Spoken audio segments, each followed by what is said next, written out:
So I came out this morning and I checked the bucket and it's still full. It could just be that water drained out because it was just doing its thing. I do remember when I first set these up, the water drained out pretty fast. So I'll check it at the end of the day. The soil will be drier, so you know, anything obvious will stand out better. It kind of makes sense if that was it, and I hope it was it, because nothing really stood out to me yesterday when I came out here and looked at the soil. So hopefully we're all good there. I did get my pole beans in, which I thought I ordered, and then I got a bunch of bush beans. That tracks for me. So I got this one in, which is asparagus bean. That sounds amazing. I got this one in, which is a rattlesnake bean. This one in, that is a runner bean. And this one in, that is a Kentucky Wonder. So I have the bed over there that I took the carrots out of and I put some beans in. Remember I had done beans along the back end that my friend gave me, but when I took the beans out, because they gave them to me about a year ago, there's a bunch of little holes in it, which makes me think maybe it had like a little worm or something in it. I don't think those are gonna sprout. So what I'm gonna do today is plant 2 of the pole beans here, 2 of the pole beans here, and 2 of the pole beans over there. If the other ones happen to come up, cool, but I don't think they're going to. So we've got our bush beans in front, same as over here, and then the pole beans over there. So I think in this bed, I'm going to, the rattlesnake bean looks cool. It's like purple and green, and I love something different. So I think I'm gonna do, the rattlesnake bean also looks very long, and so does the runner bean, not bead. Maybe I will do the rattlesnake and asparagus in this bed, and then the Kentucky Wonder and scarlet in the other bed. I should probably take those in. Yeah, so asparagus I'll do over here, and nope, yeah, asparagus over here, rattlesnake over here. So hopefully I don't dump them all into my hand like I did yesterday or the day before. It was 2 days ago. Glove problems.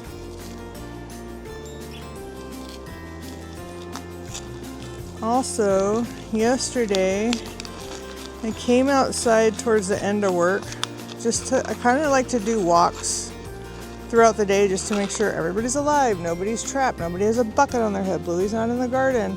And I got busy with a project at work, and I came out, and I think it had been 4 or 5 hours since I had come out and checked on the goats, and our guinea fowl was passed away on the ground, just kind of in the middle. He had been attacking the goats every day, worse and worse, which is like new for him. And I mean, bad. And I think maybe what happened is the goats maybe trampled him or headbutt him, because they were just taking it. I'm doing 3 on this side of every Oya. I think maybe before they were just kind of taking it, and now they're like, no more. I did start to see them push back, but to be honest, I was going to process him for his meat because he was just too much. Like something was wrong with him. He was becoming a problem. You're not supposed to process the birds when it's hot. I mean, at least that's what I've heard. So I was kind of waiting for a cooler day to process him. I literally told Seth 3 days ago I have to get the stuff out and get it ready, and I didn't.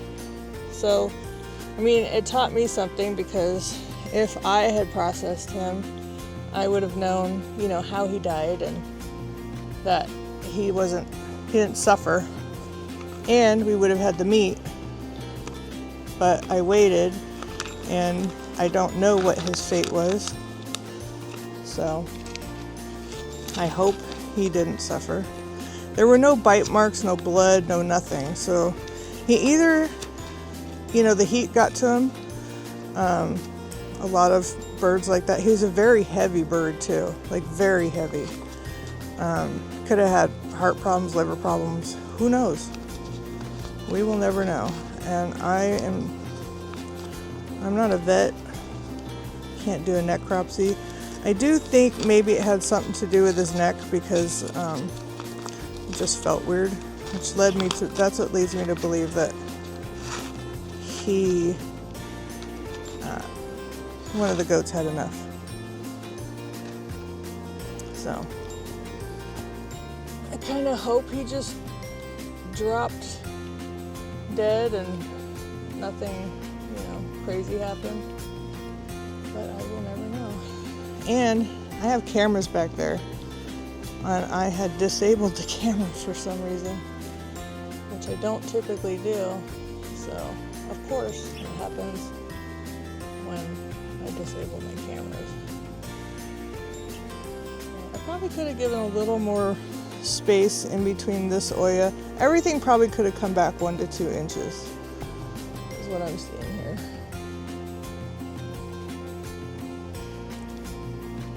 So hopefully out of the 3, 6, 9, 12, 15, 18 seeds I plant, hopefully I get 18 sprouts and something doesn't eat them.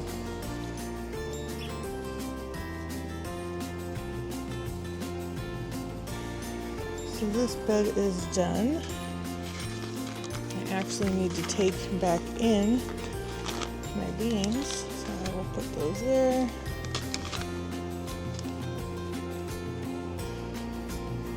And then we will just flip around over here. It's my messy bed. Yep.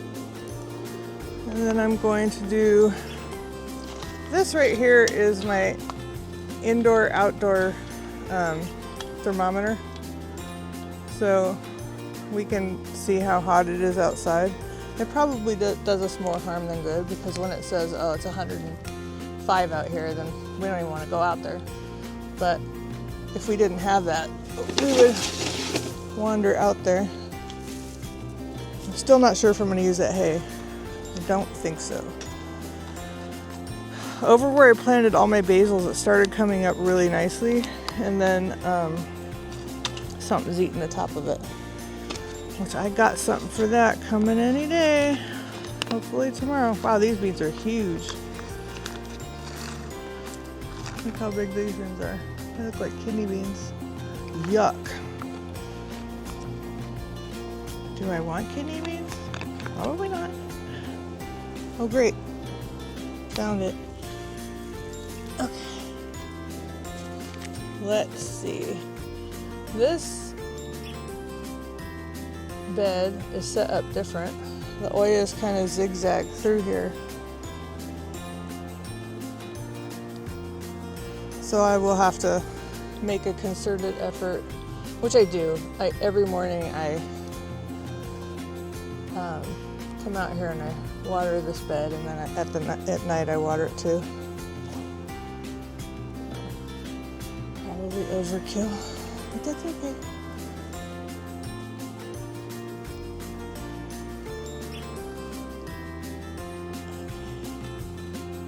Hopefully we get some traction on those.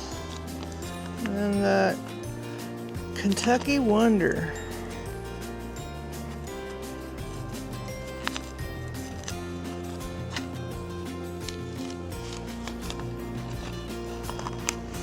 These are just normal sized beans.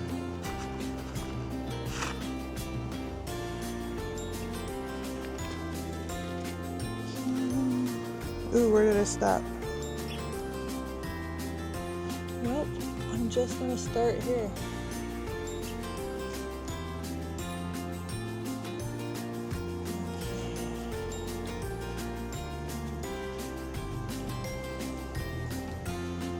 excited for the pole beans because I like that they'll run up. Just taking any little freeloaders out of here. I see more carrots coming up, but there used to be carrots.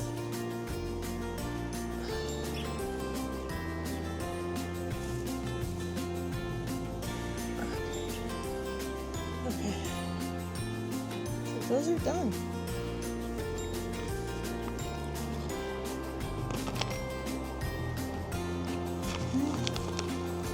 These will be saved. Let's take a look over at my other beans.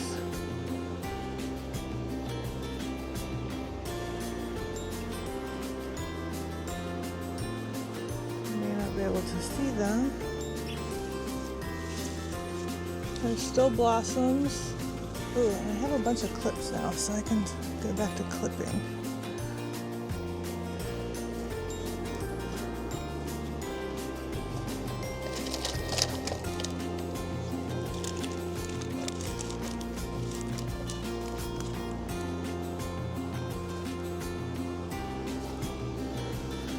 Got like a few carrots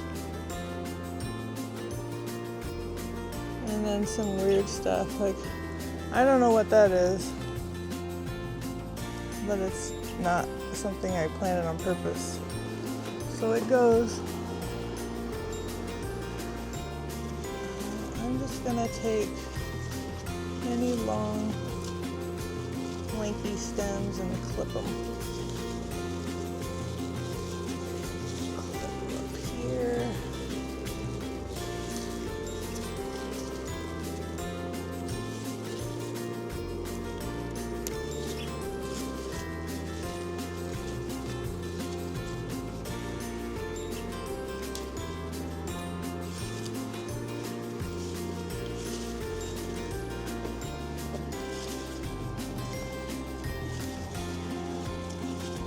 What we know now is these are bush beans, and they're not meant to go up like this.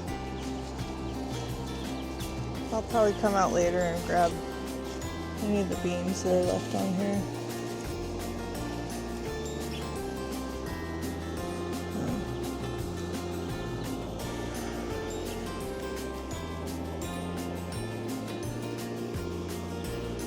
Well, I think that's it. Off to work for me. I will touch base later before the day gets away from me. These are the ones I did yesterday. So this is how they look when the dust settles. Not as cloudy. They look kind of pretty.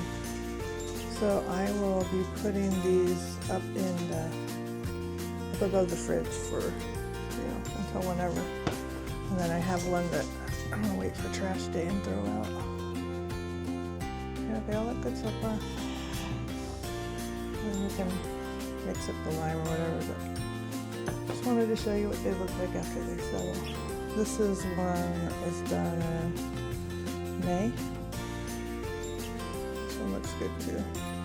And you'll know too when you take them out and crack them if they're problematic or not, but they shouldn't be, as long as they look clear, there's no obvious signs of yuck. So, yeah, that's the update on that.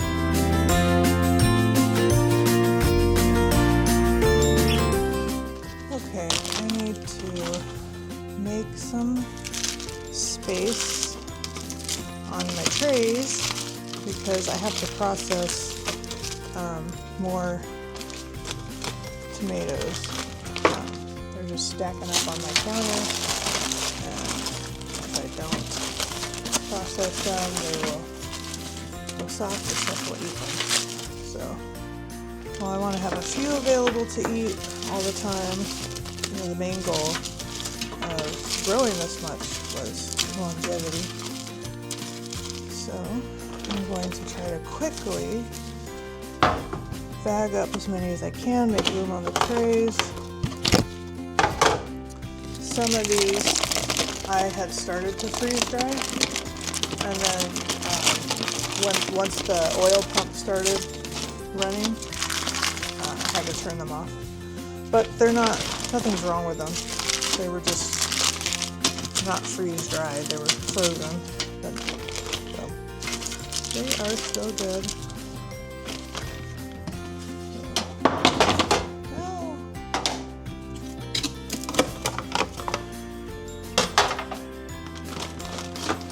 Ugh. Whoops. These mats and the silicone are nice because it helps get everything up and crumble it without flinging it all over the place, I hope. How pretty these yellow ones are. The yellow ones actually taste really, really good too. I think I like them better than the red ones. Which, our friend Bob would be like, I've been telling you that. I don't know if these are the same kind that he grows. I'm not going to take any of the ones that fell. I might do some of those later.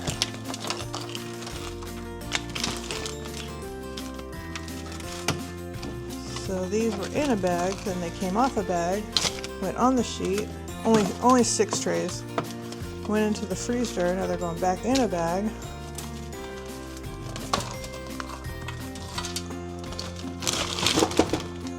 That is good.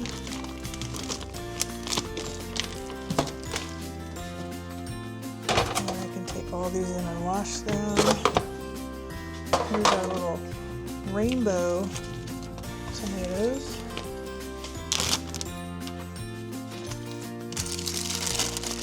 Those look like jalapenos.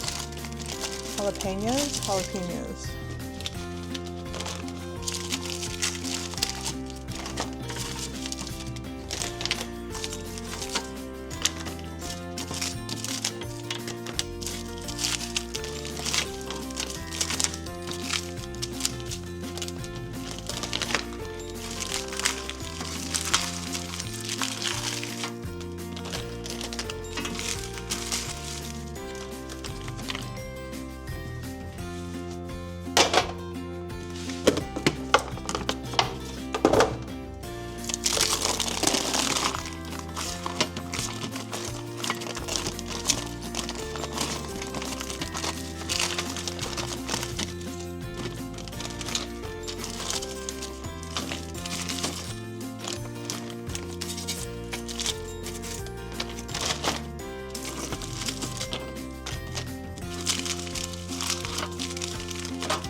Little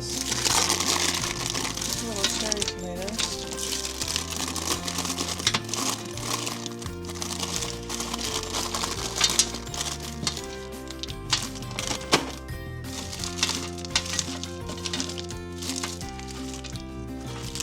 Oh.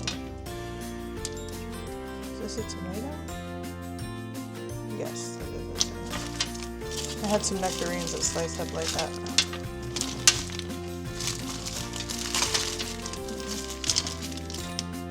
I love these little guys when they're freeze dried. It's like the tastiest little snack. And the regular tomatoes are amazing too.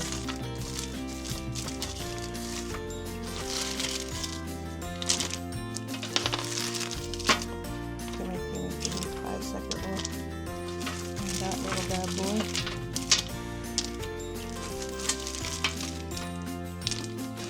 Not as easy to wrangle these ones.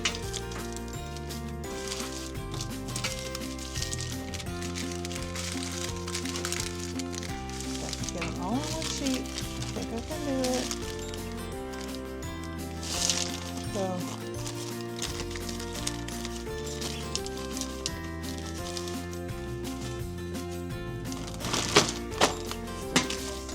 That's it. One more.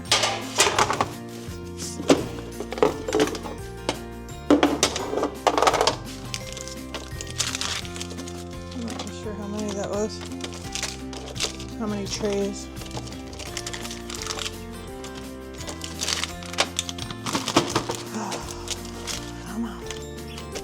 Gotta kind of do it fast because we don't want them to thaw and then stick to each other. Oh, thank goodness it's not one of those mornings where it's already like 90 degrees. Not yet. Okay. Scooch, scooch, scooch.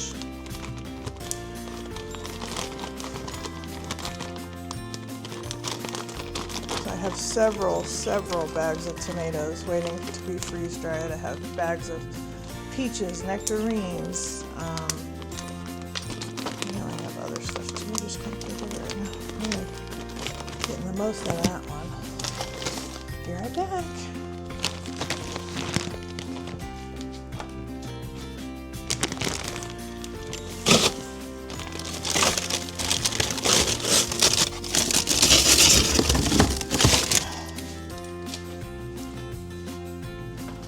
Oh, I forgot it's in there. Green beans, too. I have bags of green beans, which I may or may not freeze dry those because some of them are dog food. They started out all being for dog food, and we like them.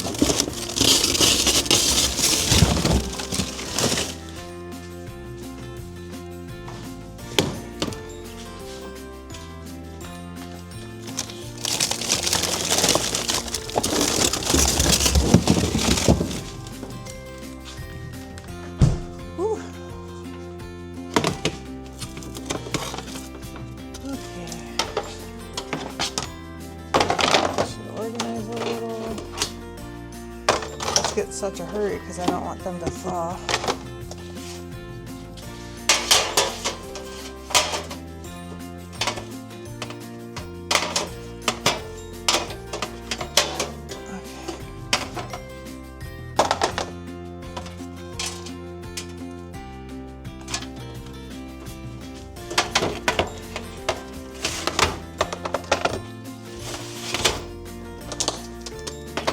Good enough.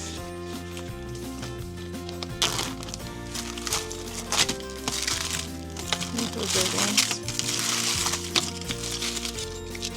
I still have quite a bit of tomatoes in the garden that I think are going to start popping off any day now. I mean, I'm pulling a lot out of there, but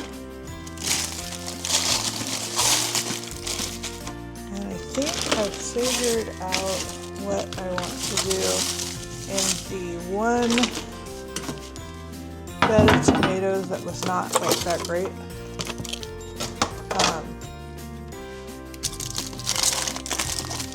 And then I pulled everything out of it.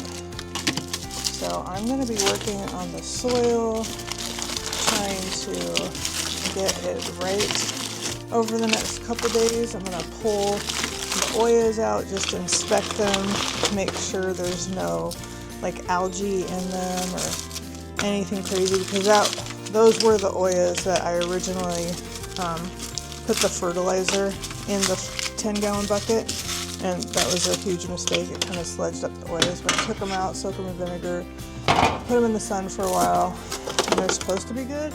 That particular bed still drains like it should. I think one 10-gallon bucket in that bed of 4 oyas lasts a few weeks, and I think that's pretty on par. What it should do. So just want to check them, make sure to give the cups a rinse since it's the end of that tomato cycle, the tomato season. Make sure nothing's wrong. A little time invested will pay off if there was something wrong. You don't want to waste all your time with the veggies that you're freshly planting. Put all this time and energy into the soil, and you didn't just take a few minutes to check your oyas. Oh, those are some big ones.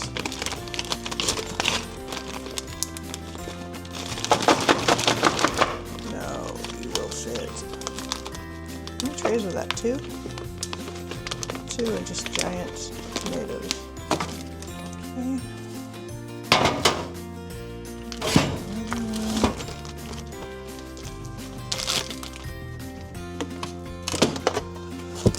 So what I'm gonna grow out there next is a little gutsy, considering the time of year. I've been looking it up and it is possible, so I do want to try it. These have been in there a minute. Well, they were just really juicy when I froze them. I can't believe I haven't got to run my freeze dryer in like it feels like a month.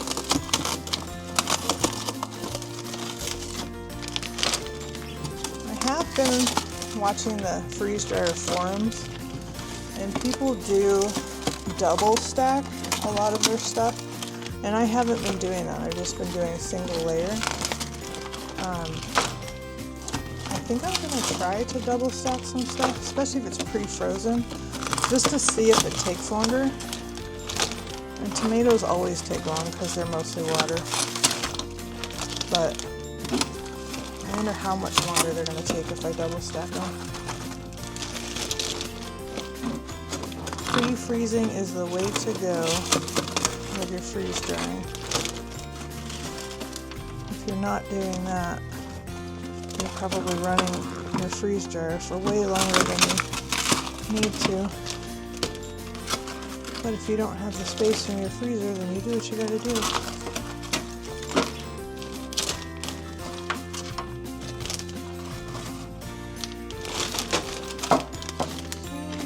Oh, hello. Oop.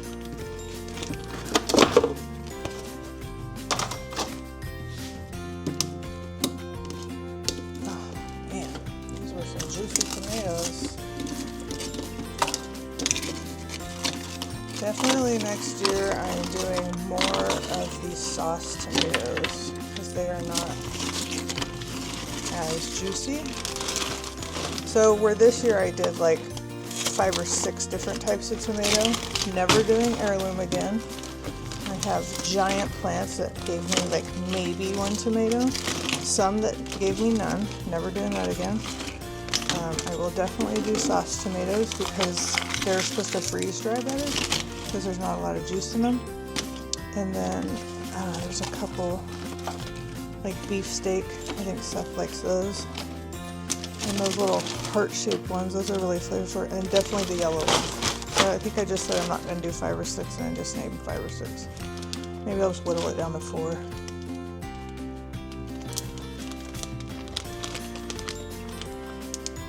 Alright, so we're done. We got 4 bags out of those, and I have all these trays that I can fill up with more tomatoes later on today. I'm going to wash them all, dry them all, and then slice up a bunch of tomatoes.